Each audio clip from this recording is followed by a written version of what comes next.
हे हाय।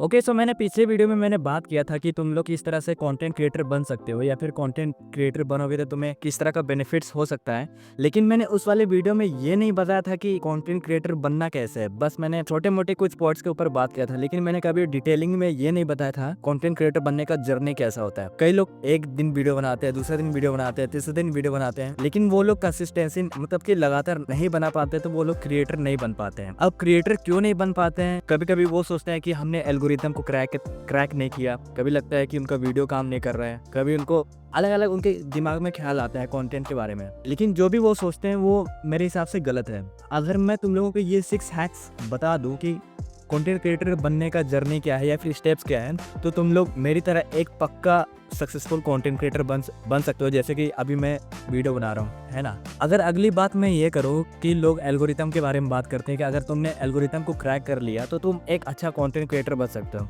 लेकिन मैं इसके बारे में मैं एल्गोरिथम को अगर मैं परसेंटेज के बारे में बात करूँ तो मैं एल्गोरिथम को 100 में से 30% ही एल्गोरिथम के बारे में मैं एल्गोरिथम को मैं फेवर करता हूँ, उससे ज़्यादा मैं फेवर नहीं करता। उसका 100 में से 70% मैं अपने माइंडसेट को या फिर मैं अपने कामों में या फिर अपने जो भी माइंडसेट है मैं उसी को फेवर करता हूँ। एल्गोरिथम को मैं सिर्फ 30% ही मानता हूँ। तो आज जो भी मेरे हैक्स हैं या फिर जो भी मेरा माइंडसेट है कि मैं किस तरह से कंटेंट क्रिएट या फिर इस जर्नी में मैं आगे बढ़ा, तो मैं आज इस पॉइंट के बारे में तुम लोगों को मैं बात करूंगा। अगर तुम लोग ये 6 पॉइंट हैक कर लिए तुम लोग भी, तो you gonna be a better and best content creator. तो हम लोग क्या सोचते हैं ना, कई बार जैसे हम किसी से इंस्पायर हो जाते हैं तो हम भी सोचते हैं कि यार हम भी ऐसी वीडियोस बनाएंगे। फिर हम सोचते हैं कि यार अभी मेरे पास ना अच्छी शक्ल है, ना अच्छा फ़ोन है, ना ही मेरे पास कोई अच्छा सिचुएशन है, ना ही कोई स्टूडियो। तो हम लोग हमारे दिमाग में ऐसे ऐसे ख्याल आते हैं कि यार आज नहीं कल से चालू करेंगे, या फिर अच्छा फ़ोन आ जाएगा तब चालू करेंगे, या फिर मेरे लुक्स अच्छे हो जाएंगे, या फिर मैं कुछ अच्छा से हेयर कट करा लूँगा तब मैं कंटेंट बनाना स्टार्ट करूँगा। कई बार हम लोग ऐसा सोचते हैं, मैं भी पहले ऐसे ही सोचता था, लेकिन ये बहुत ही एक गलत तरीका है। हमें ऐसा नहीं सोचना चाहिए कि ये जब तक ये नहीं आएगा तब तक मैं ये नहीं करूँगा। क्योंकि ब्रो आजकल कंटेंट क्रिएशन इतना क्रेजी हो चुका है ना कि हम लोग फोमो भी हो रहे हैं कि हमें भी करना चाहिए, और जब करने की बारी आती है तो हम लोग सोचते हैं कि नहीं जब ये हो जाएगा तब मैं बनाऊंगा। लेकिन ये बहुत गलत तरीका है। तुम लोग जो भी तुम्हारे पास है, मतलब जो भी फ़ोन है, एंड्रॉयड है, एप्पल नहीं है, कोई बात नहीं, जो भी तुम्हारे पास है, जैसे भी हालत है तुम्हें उसी चीज़ से स्टार्ट करो। अगर मैं बात करूँ तो ये वीडियो जिसमें तुम लोग देख रहे हो, ये फ़ोन ब्रो Redmi 8 है। पता है इतनी गंदी क्वालिटी के साथ मैं ये वीडियो शूट कर रहा हूँ, लेकिन मैंने कभी ये नहीं सोचा कि मेरे पास ये ऐसा आ जाएगा तो मैं वो चीज़ करूँगा या फिर तभी मैं वीडियो बनाऊँगा।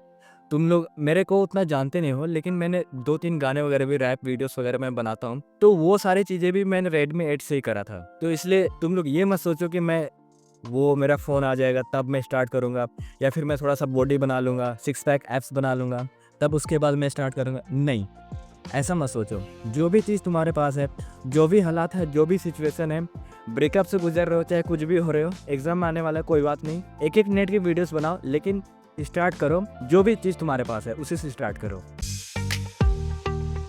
हम लोग क्या करते हैं ना, कभी कभी हम लोग यूट्यूब वीडियोस या फिर सोशल मीडिया में जितने भी कंटेंट हम लोग कंज्यूम करते हैं, तो हम लोग सोचते हैं कि यार मैं भी ऐसे वीडियोस बनाऊंगा, मैं भी। हाँ, इंस्पायर होना अच्छी बात है, लेकिन हम लोग क्या करते हैं ना, कभी कभी सेम टू सेम उसी कंटेंट को कॉपी करने लगते हैं। तो ये बहुत एक गलत तरीका है, क्योंकि अगर तुम कॉपी करोगे तो तुम खुद में यूनिक नहीं कहलाओगे। तुम लोगों ने पुनीत सुपरस्टार के बारे में पता होगा। देखो वो क्या करता है ना, कभी नाली में घुस जाता है, कभी नाली से पानी पी लेता है, मतलब बहुत ही एक खाने वाले चीज़ को वो लगा लेता है, लगाने वाले चीज़ को वो खा जाता है, मतलब कुछ भी करता है वो। तो वो क्या करता है पता है, वो खुद में एक यूनिक बंदा है, वो कभी भी कॉपी नहीं करता है। हालांकि वो भी किसी ना किसी कंटेंट क्रिएटर से इंस्पायर होगा, लेकिन वो कॉपी नहीं करता है। तो तुम लोग भी कभी भी कंटेंट क्रिएशन के बारे में सोच रहे हो तो कॉपी करने के बारे में मत सोचो। अगर तुम कॉपी करोगे ना तो तुम अलग नहीं कहलाओगे। देखो कॉपी करने का कुछ फायदा है नहीं, क्योंकि तुम अगर खुद का करोगे ना तो तुम भी खुद में एक यूनिक इंसान ही हो। तुम्हारे अंदर जो भी चीज़ है तुम उसको ऑब्जर्व करो और उसी को तुम दुनिया के सामने प्रेजेंट करो। कभी कभी हमारा कैटेगरी ऐसा होता है ना कि उस कैटेगरी में, मतलब कि जैसे ट्रेंड आता है, जैसे कोई भी ट्रेंड आ रहा है, मान लो क्रिकेट का ट्रेंड आ रहा है और हमारा कैटेगरी है कुछ नॉलेजेबल वाला, तो हम लोग व्यूज़ के पीछे भागते हैं कि अभी अरे यार अभी क्रिकेट का चल रहा है, चल ना क्रिकेट का वीडियोस बनाते हैं। तो क्रिकेट का ट्रेंड आता है तो हम सारे लोग क्रिकेट के पीछे भाग जाते हैं, लेकिन ये नहीं करना है। तुम्हारा जो भी कैटेगरी है तुम्हें उसी के पीछे भागना है। भले ट्रेंड कुछ और का है तो तुम उस ट्रेंड को मतलब ही छोड़ दो, उस ट्रेंड को फॉलो मत करो। अगर एजुकेशन के पीछे में अगर कुछ आ रहा है तो उसके पीछे चलो। हर कैटेगरी का अलग अलग ट्रेंड आता है, उस ट्रेंड में तुम पार्टिसिपेट करो। फोकस यही करो कि तुम वैल्यू क्रिएट करो। आजकल क्या है पता है, लोग इंस्टाग्राम पे रील्स वगैरह बना रहे हैं, कोई अपना खोल के दिखा रहा है, कोई क्या भी कर रहा है, मतलब कुछ वैल्यू प्रोवाइड नहीं कर रहा है। लेकिन अगर तुम ऐसा कंटेंट बनाओगे जिसमें तुम वैल्यू क्रिएट कर रहे हो, भले तुम्हारा बैकग्राउंड कैसा भी हो, लेकिन अगर तुम ऐसी बात बोल रहे हो जो लोगों को इम्पैक्ट कर रही है, लोगों के मतलब कि दिलों में जा रही है, दिमाग में जा रही है, लोग इंस्पायर हो रहे हैं, तो तुम्हारा एक ऐसा ब्रांड बनेगा। और जब भी तुम किसी के साथ ब्रांड डील वगैरह कॉन्टैक्ट वगैरह साइन करोगे, तुम्हें इतने पैसे मिलेंगे ना ब्रो। लोग टिकटॉक वगैरह या फिर इंस्टाग्राम वगैरह में लोग क्या कहते हैं उसको, मुजरा वगैरह करते हैं ना, उनका खाली व्यूज आता है। अगर मैं उनकी ब्रांड डील्स के बारे में बात करूँ, तो जो वैल्यू प्रोवाइड करता है ना, उसके मुकाबले में जो वैल्यू प्रोवाइड करता है वैल्यू उसको ज़्यादा मिलता है, और जो मुजरा करता है उसको बिल्कुल कम मिलता है। हालांकि व्यूज़ ज़्यादा आते हैं, लेकिन कुछ मतलब ही नहीं है उसका। और अगर तुम वैल्यू प्रोवाइड करोगे, और चाहे तुम्हारा व्यूज़ कम भी है, तो भी तुम्हारा ब्रांड बनेगा, लोग तुम्हें मतलब पहचानेंगे, समझ रहे हो, और एक अच्छा इमेज बनेगा। और अगर तुम्हारे पास 50 मिलियन व्यू आ रहे हैं, 100 मिलियन व्यूज़ आ रहे हैं, और करती क्या हो बोलेगा, तो क्या बोलोगे। एक बार पता है, अरे गौरव कौन सा शो हो रहा था वे, जिसमें वो ये नहीं नाच रही थी, क्या नाम है उसका, कच्चा बादाम। हाँ कच्चा बादाम। एक शो आया था जिसमें कंगना रना, तो वो मतलब कि वो शो था जिसको होस्ट कर रही थी, तो उसने बोला था होगा कि क्या नाम था उसका, नहीं लड़की का क्या नाम था, कि अंजलि अरोड़ा, उस लड़की का नाम अंजलि अरोड़ा था। तो कंगना रनौत ने उसको बोला कि एक बार प्ले करो कि ये अंजलि अरोड़ा क्या करके दिखाती है। तो स्क्रीन में प्ले हो रहा था, उसमें चल रहा था कि कच्चा बादाम। अब कच्चा बादाम पे इतने व्यूज आते हैं, और उस लड़की का डांस टेलीविजन पे प्ले कर दिया, तो सोचो उसकी क्या वैल्यू रही होगी। अगर वो वैल्यू बना मतलब वैल्यूबल कंटेंट बनाती, तो मतलब अच्छा इमेज बनता, समझ रहे हो। इसीलिए वैल्यू के पीछे भागो, व्यूज के पीछे मत भागो, अपने आप में एक ब्रांड बनो। तुम्हें स्टोरी टेलिंग सीखना पड़ेगा, क्योंकि एक कंटेंट क्रिएटर या फिर कंटेंट क्रिएशन अगर तुम कर रहे हो, तो स्टोरी टेलिंग एक बहुत ही इंपॉर्टेंट स्टेप है। अगर तुम स्टोरी टेलिंग नहीं आता, तो तुम्हारा वीडियो ना ही एंगेजिंग बनेगी, ना ही उसमें ऑडियंस रिटेंशन आएगी। क्योंकि ब्रो देखो, स्टोरी टेलिंग होता क्या है, अगर मैं तुम लोग को एग्जाम्पल दूँ, तो क्या एग्जांपल दूँ जिसमें तुम समझ, चलो मैं सेक्स का एग्जांपल देता हूँ, उसमें तुम जल्दी समझ जाओगे। जैसे तुम किसी से मतलब कि तुम रोमांटिक हो रहे हो, तो तुम क्या करते हो, मतलब स्टेप तुम समझो, ठीक है। पहले स्टेप में तुम आंखों से बात करते हो, उसके बाद हाथ पकड़ते हो, फिर जो भी करते हो, मतलब कि हर चीज़ का अलग अलग स्टेप होता है। हाथ पकड़ते हो, आंखों में देखते हो, फिर इंटीमेशन करते हो, फिर तुम कपड़े वपड़े पहन के तुम घर चले जाते हो, ठीक है। तो स्टोरी टेलिंग में भी यही होता है कि अगर तुम जब भी वीडियो बनाते हो, तो हमेशा हुक होता है उसमें, फिर बॉडी होता है, मतलब स्टोरी होता है, उसके बाद कंक्लूजन आता है, फिर वीडियो खत्म हो जाता है। हर पार्ट अलग अलग होता है, ठीक है। तो तुम्हें हुक बनाना सीखना पड़ेगा, बॉडी बनाना सीखना पड़ेगा कि कहानी कैसे एक्सप्रेस करते हैं, उसके बाद कंक्लूजन बनाना सीखना पड़ेगा। इसको लर्न करो। अगर तुम ये चीज़ लर्न नहीं करोगे, तो तुम अच्छा वीडियो क्रिएटर नहीं बन पाओगे। अब कंसिस्टेंसी का मतलब तो तुम्हें बहुत वीडियोस वगैरह में तुमने सुना होगा, लेकिन यहाँ उसका अलग मतलब है।